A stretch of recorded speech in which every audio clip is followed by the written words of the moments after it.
To another high school preview section. This time we've got Coach Mike Lucas from the reigning 2A state champs, Andrew Jackson. What's going on, Coach? What's going on, Drew?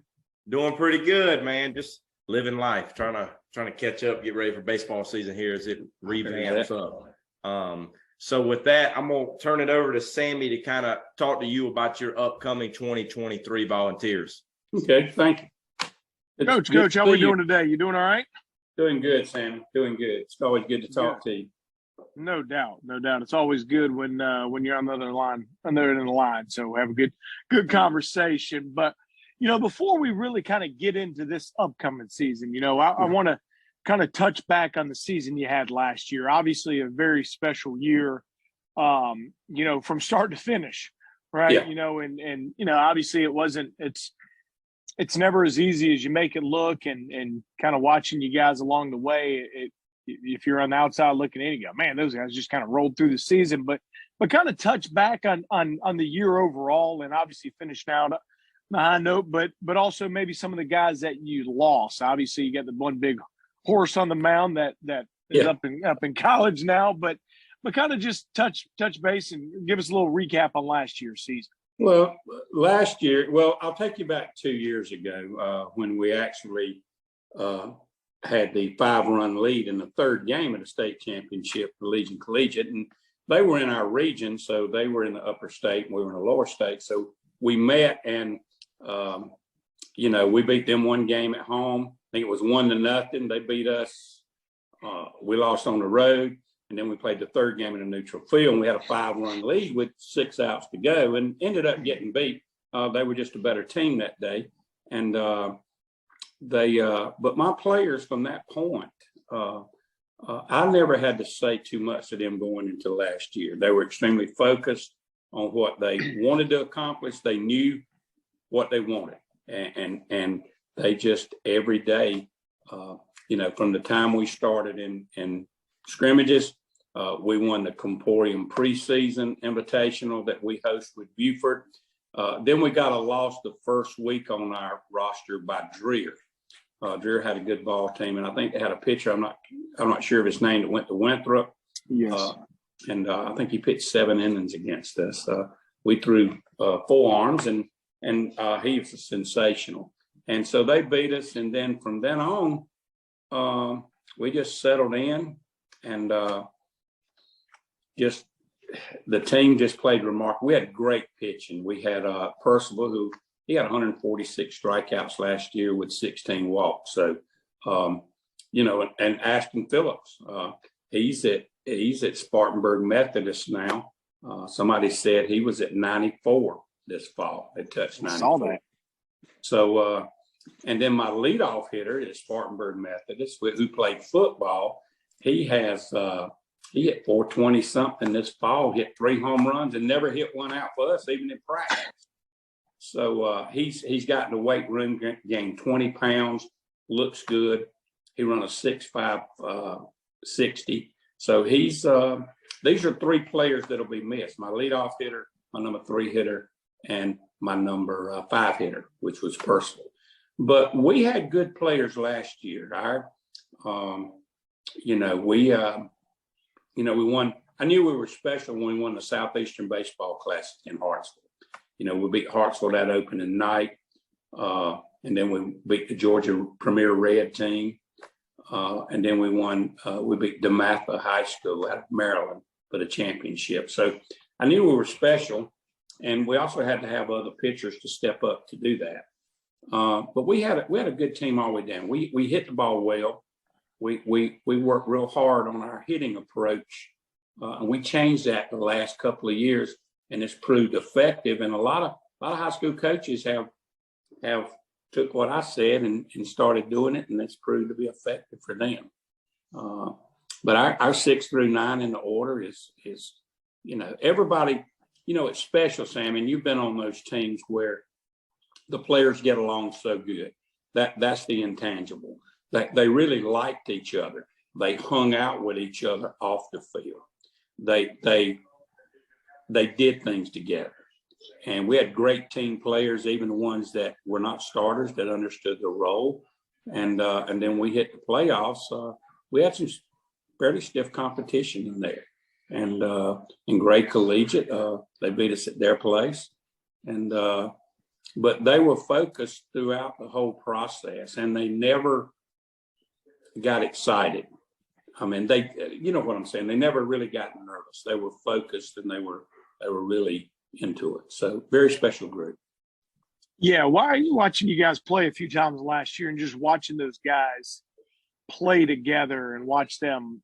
You know, it was a team as if they played together their entire life growing up. Yeah, you know, and they might have. You never know, but like it was just that feel, right? That camaraderie you talked about. They were just they were a lot of fun to watch. You know, that I saw a couple games. You know, you guys played Catawba Ridge early on. It was a tight game. Yeah. And saw you guys play against Hartsville, another obviously talented team. And you know, there's no waiver. If it was a close game, whatever. If it was a big game, whatever. You know, like those guys just, you know, they just played. You know, and they did their part, and they cheered for each other, and obviously it's, you know, like you said, you have that group that's always together, and when you're really talented, it's a little bit easier than when you're not. But it's also hard when you got a lot of superstars on a team to be a team. Yeah, that's right. You're right. That's hard. I mean, those guys, you know, you got the superstar arm going to North Carolina. You got Ann Phillips is going to SMC. You got you know, Skylar Hegler, top player in the country as a freshman, right? Like it's easy for those guys to go different ways, and you know what you guys did with them. That's you know, I know you're going to give those credit to those players, like all great coaches do, but it speaks highly of what you and your coaching staff did for those guys as well. Well, we you know, like you said, you mentioned Catawba Ridge. They were very talented, and I love their program up there and what their coach does with their program. So. We knew that leadoff game was going to be two real good playoff teams, and but yeah, we coaching. You know, I handle things a little different. I'm old school, too old to change, and we run. You know, we believe in discipline and hard work and structure, and you know, it don't matter if you the D1 prospect or you the bench warmer. You get basically. All rules are made for everything, and they understand that now. And that's, to me, that's showing the program is established. But you know, you got to have good players, and we've been very fortunate that players have bought into what we're preaching. And those that are coachable are usually the ones that succeed the best. You know, those that I preach to them all the time that you hear me, but you're not listening. You know, and there's a big difference. And those that listen, and we do a line in the sand. You cross the line, there's consequences. You hold yourself accountable every day. And if you can't, the team leaders will, and if they can't, I will. And they don't want me to. So, but it's you know, we've got real good players, and got good players coming back this year. We've got 6 starters back, really 7 when you count the outfield rotation when Ashton was pitching last year. So we got 7 players. You know, we got six seniors on this year's team, and I think we've got 9 or 10 juniors. So we have high numbers in our classes for freshmen, sophomores, and juniors. So good. Well, let's touch on a few of those guys. Obviously, last year's team, but let's touch on some of those top returners. I know. You know, I know you got a guy that's going to play shortstop that myself and you both love. We've talked numerous times about, and obviously you got a superstar catcher back there that plays as if he's in college, not in high school. But let's talk on a few of those guys right now. Peavy's good. You know, Peavy hit last year. His average, he hit 449 against pretty good competition. He had 5 home runs, had 38 RBIs. And 10 doubles, and actually stole 24 bases. So he had and he works real hard off the field. He works. He's got so much better in the fall and going into now, just so much stronger. And I look for him to have a super year. And Skylar Hegler, Skylar works real hard, like you said. Y'all got him rated pretty high. And Skylar's fundamentals are clean, especially for his age. But I told him he was a sophomore now, And, you know, I remember in the 8th grade in the state championship game, he hit one out at Doomsday Corner in the street out there as an 8th grader in the state championship game that put us up 2-1. And, you know, he's just special. He loves the game. He would hang around the field when he wasn't playing to watch the JVs. When he was on the varsity in the 8th and 9th grade, he would stay for the C team game. So that was his dudes. He hung out with them. Mm-hmm. And he's always trying to help other players, which not many people do.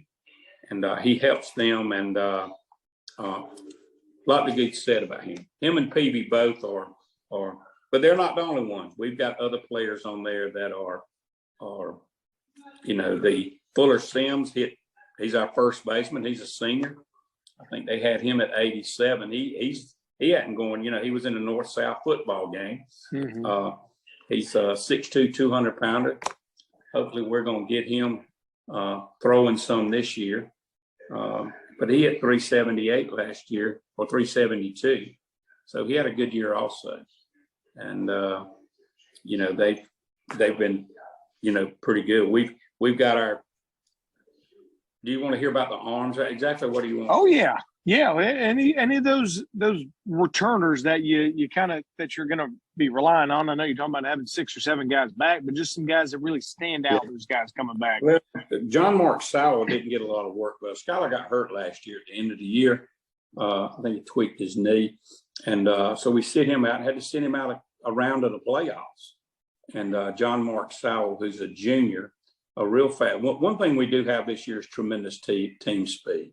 We have a lot. We have some sub-7 guys.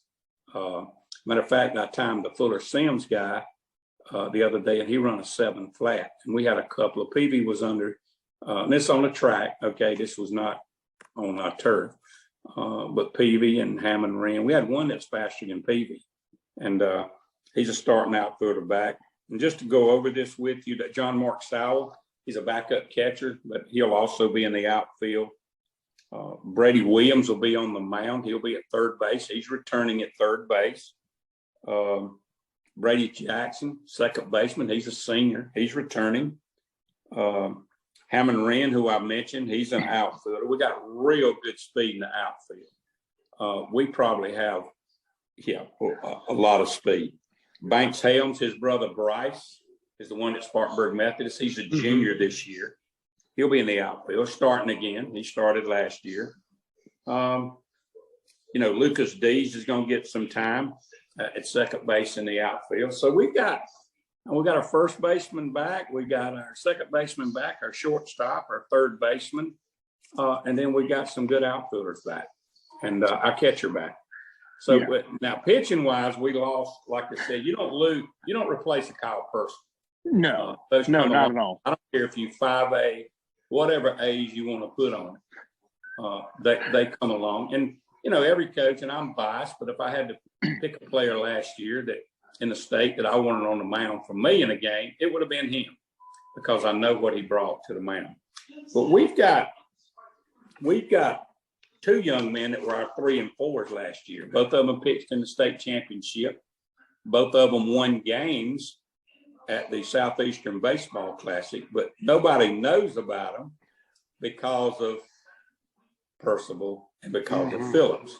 But on the pitching, just want to give you a few of their stats. Jackson Madden, he's be our left-hander. He's a junior. Now he's probably 80, but he throws 4 pitches. And he can throw them all for strikes at any count. But he's got some height. He's getting stronger. But he pitched last year. He was I brought him up from JV. He had an ERA of 1.36, and his record was 6-0. So not too shabby. No, I thought he he was 6-0. So not too shabby. And he can pitch. If that, there's a difference. He has great changeup. He developed a cutter over the fall, and he can throw a slurve. In high school, it's more of a slurve. It don't have quite enough speed to be called a slider, but he can throw that in his breaking pitch. I'm looking forward to seeing him throw. And probably number 1A or 1B would be Brady Williams, who pitched last year. Brady had an ERA of 2.30. And both of these guys on their their strikeouts. Jackson Madden threw 33 varsity innings. Brady Williams threw 31, and had he only had 3 walks. The Jackson Madden with 29 strikeouts.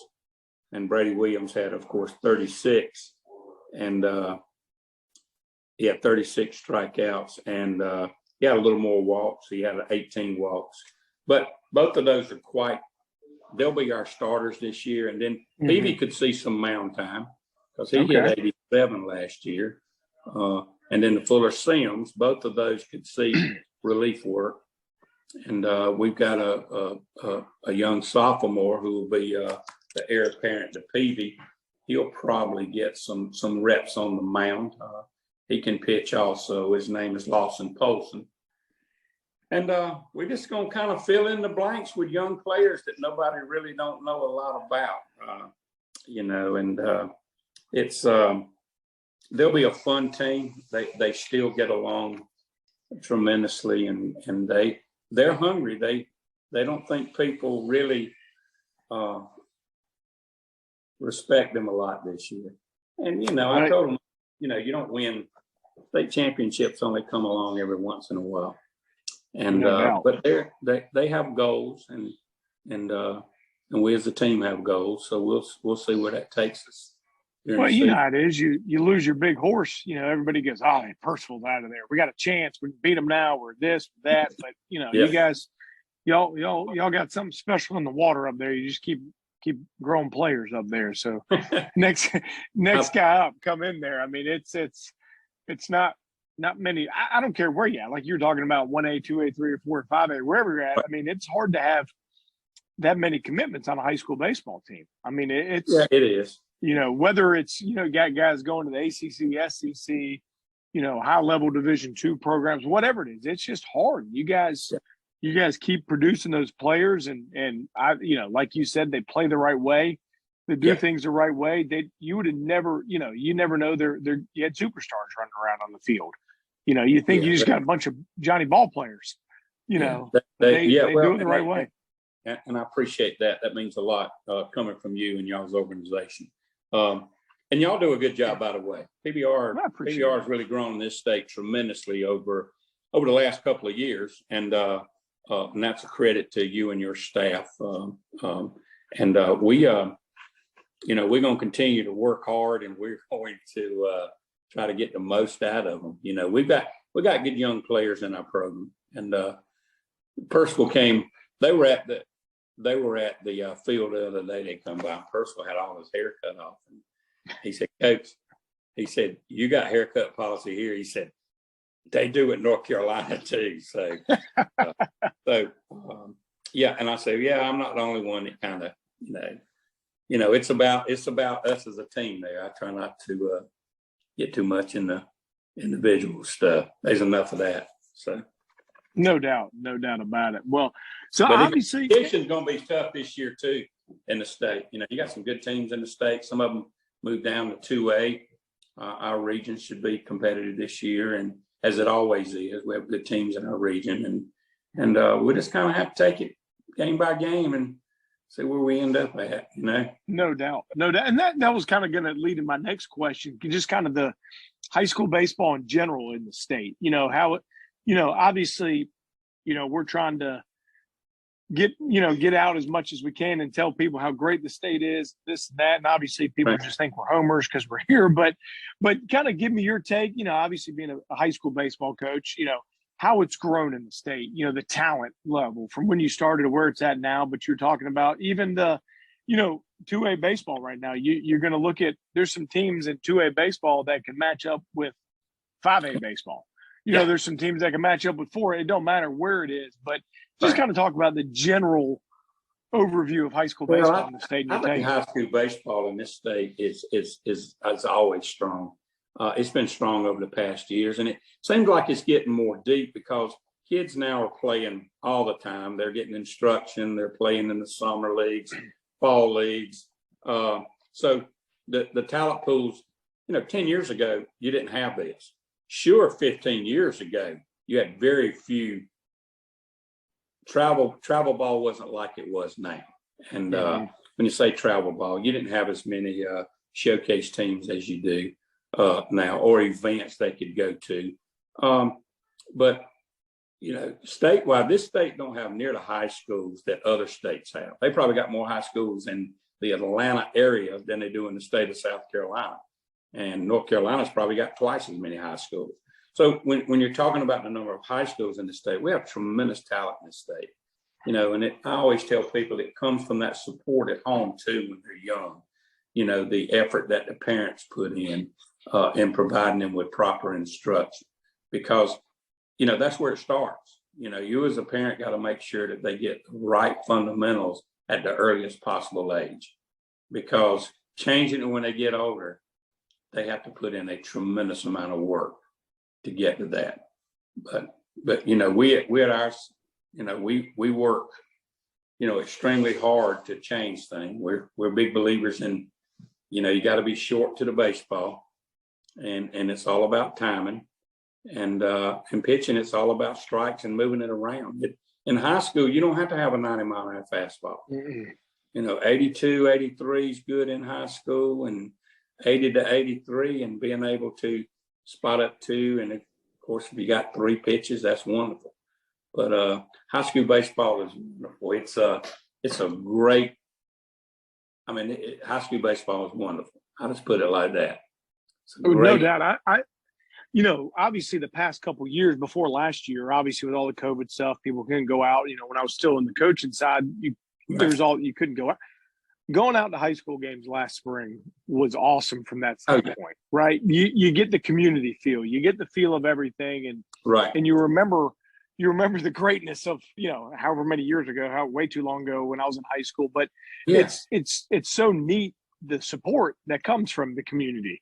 When you go into a game and there's 500, 600, 700, 800 people in there that love it. And I think that's what makes high school baseball so good. And obviously you see it on a daily basis. Our community, our community was that last year. They were the backbone when in the playoffs, and we played at home. It was definitely a tough place to play because of the support we had.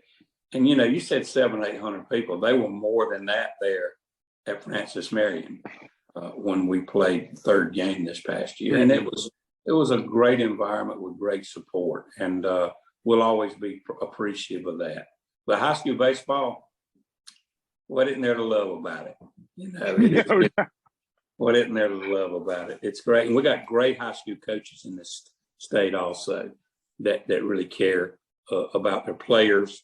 And in high school baseball, you're trying to teach life skills too. And we had 4 words that we lean on every year, and that's energy, effort, teamwork, and grit or toughness. And you can carry those 4 things throughout your life, and they'll make you successful in the workplace, the military, wherever you decide to go. All 4 of those things will help you, and it's fun. I don't know when I'm 67. Somebody from the state newspaper asked me after the state championship last year, and they said, "When do you plan to retire, Coach?" I said, "Well, when it's not fun going to practice, that'll probably be the time to go, when it's like that." So, and right now it's still fun going to practice. So it ain't time anytime soon. It's not now. We got to keep Coach Lucas in that dugout as long as we can up there. As long as the body parts still can function. And I got great assistants too, and they're all in, and they're very helpful. It's a full thing. Our AD, our administrative support. We've got the full support mechanism up there. And 2A school, that's important. No doubt. Most of my players play football, and a couple of them play basketball. But football helps them, makes them tough. Get that grit you're talking about. Get in there. You get smacked in the face a little bit and bounce back. That's right. And that's conditioning we got too. That conditioning that you ain't got a little grit, it will kind of instill a little grit. So, well, if you guys are continuing to do that, we might send Coach Stewie up there to come get a little conditioning in. Hey, he'll get up there. Coach Keels probably would help him out that too. My good buddy in Union. Hey, Keels wouldn't run us as good as he ran them, or as good as you run those volunteers. Keels won them championships, though. Keels won them championships. You're right about that. Yeah, he won them championships. He's one of my. He taught me something, and we try to do this, and Sammy can appreciate it. We me and him coached. Our sons were playing on some statewide team when they were younger, and me and Billy, they wanted us to coach. He coached it in Atlanta. Of course, I was at AJ. Billy always practiced fast, and you played for Billy. You practice fast. Everything's boom, boom, boom. Well, we do that too, because if you practice fast, you'll play fast. You practice slow, you'll probably play slow. So he taught me that, and that's what I try to instill. You always try to get something from other coaches. And that was one of the things I got from Billy is and his energy. Golly, he's got energy. He sure does have that. Yeah, he's somebody said he used to hit pretty good at Wofford, though. They said he kind of was a big time hitter at Wofford. So you look at him now and you can't tell that, but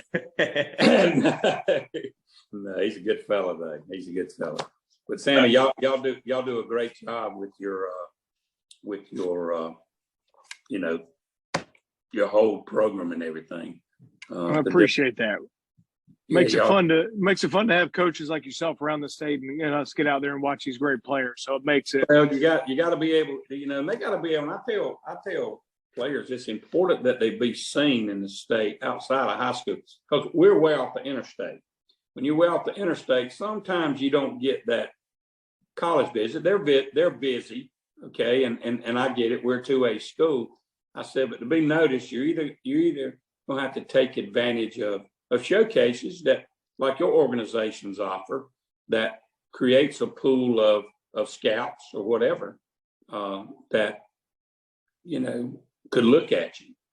And I said those are always important to do that. Well, appreciate that. It's we try to get out and see as many players as we can, and we only got so many of us on this side. So high school season, we try to get as much as we can. But yeah, you're right. We can get guys to get great support from high school coaches like yourself to help get guys to our events. Cause I mean, it's a one-stop shop, to get in there. But, it's also good on our end, for the players, we get out there to high school games. Like you said, college coaches can't always get out. They're playing a game, and, that's right. We're out watching a game, and our phones are, ringing and blowing up, and, hey, how did so-and-so do? What do you think of so-and-so? And it's, we're going to give our opinion, but it's, we're not going to tell somebody they got to go sign somebody. We ain't getting paid for that, but we'll give our opinion on the guy. But it's it all works together to make it, try to help, get the best situation for the players when it's all said and done. Yeah, you can't be the little boy that cries wolf. You got to be able to, you got to be able to look at an individual and prospect in the best you can for those coaches that are using you to provide them with that information. So, but hopefully you can get out to see us this year and see some of our younger talent. And no doubt, it makes it fun to come up there. Well, like I said earlier, got a chance to watch you in the Comporium against Catawba Ridge, and then got a chance to watch you guys in Hartsville when the lights went out. Y'all were whipping up on them, and I think they cut the lights out on purpose. But no, it was. Hartsville, I love Hartsville. That is probably one of the best, if not the best, tournament I've ever been associated with. They do such a good job at organizing and their talent pool up there. And I love Hartsville's baseball program. They've been one of the premier programs in the state for a long time, and they have a great fan base up there also. And hopefully we gained some respect when we went up there this past year as a program, and what we brought to the table.